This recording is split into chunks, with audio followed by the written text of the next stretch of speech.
बाप रे, भूत भूत ऐसे जोर से चिल्लाने लगता है। तुम्हें मुझसे अब कोई नहीं बचा सकेगा। और ऐसे वो भूत उसे गांव की सरहदों पे स्थापित उसके घर ले आती। कौन हो तुम? मुझे यहाँ क्यों लाई हो? तुम्हें नहीं पता कि मैं कौन हूँ? तुम्हारे आलस ही मेरे मौत का कारण है। उस दिन मैं बीमार होने के कारण बीच रास्ते में पड़ी हुई थी और तुमने मुझे देखकर लापरवाह से मुझे वैसे ही वहां छोड़कर चले गए।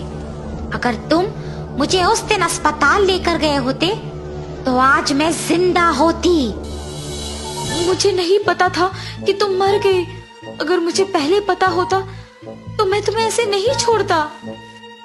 उस दिन के लिए मैं अब बदला लूंगी। अब से हर रोज तुम मेरे लिए खाना बनाओगे और मेरे सारे काम करोगे। मैं अपने खुद के घर में ही काम नहीं करता हूँ। मेरे ही काम मेरी बीवी करती है और तुम कह रही हो कि मैं तुम्हारे सारे काम करूँ? मैं नहीं करूँगा। उसकी बातें सुनकर भूत को बहुत गुस्सा आता और वो उसका गला जोर से पकड़ लेती है। अगर तुमने मेरे काम सारे ढंग से नहीं किया और मेरे लिए खाना नहीं बनाया तो तुम मेरे खाना बन जाओगे।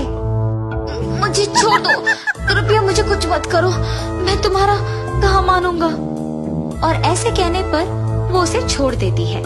वीरेंद्र डर के मारे उस भूत के सारे काम करता है। वीरेंद्र के माँ बाप और पत्नी सब्जी बेचकर जब घर लौटते हैं तो वीरेंद्र को वहां ना देख परेशान हो जाते हैं। वीरेंद्र, वीरेंद्र, हर रोज तो इस समय में यही सोते रहता है। आज न जाने कहाँ गया। आप रुकिए ना ससुर जी, मैं बाहर जाके देख कर आती हूँ। सुचित्रा बाहर जाकर उसके सामने आए हर एक इंसान को उसके पति के बारे में पूछती है, लेकिन किसी को वीरेंद्र ना दिखने के कारण उसे कुछ नहीं पता चलता है और वो उसके घर निराश होकर वापस चले जाती है। ऐसे ही बहुत दिन गुजर जाते हैं। एक दिन सुचित्रा को एक आदमी मिलता है। सुनिए, क्या आपने मेरे पति को कहीं देखा है? हाँ, कुछ दिन पहले एक औरत उसे गांव के सरहदों के पास मौजूद उस खाली घर के अंदर ले जा रही थी। उसके बाद तो मैंने उसे कहीं नहीं देखा। ये सुनने के तुरंत बाद वो उस घर के पास जाती है। वीरेंद्र दुखी से खाना पकाते रहता है। अगर मैं भी मेरे परिवार के साथ काम कर रहा होता तो बहुत खुश होता। अगर मुझे आलस नहीं होता तो आज मुझे ये दिन नहीं देखना पड़ता। मेरे ही लापरवाही और आलस के कारण ये सब हुआ है। अगर मैं ऐसा नहीं होता तो उस दिन उस औरत को बचाता और ऐसे एक भूत के लिए सारे काम नहीं करता। ऐसे सोचते हुए निराश होता है और बगल में उसे उसकी पत्नी दिखाई देती है। उसे देख वो चौंक जाता है और उसके पास जाता है।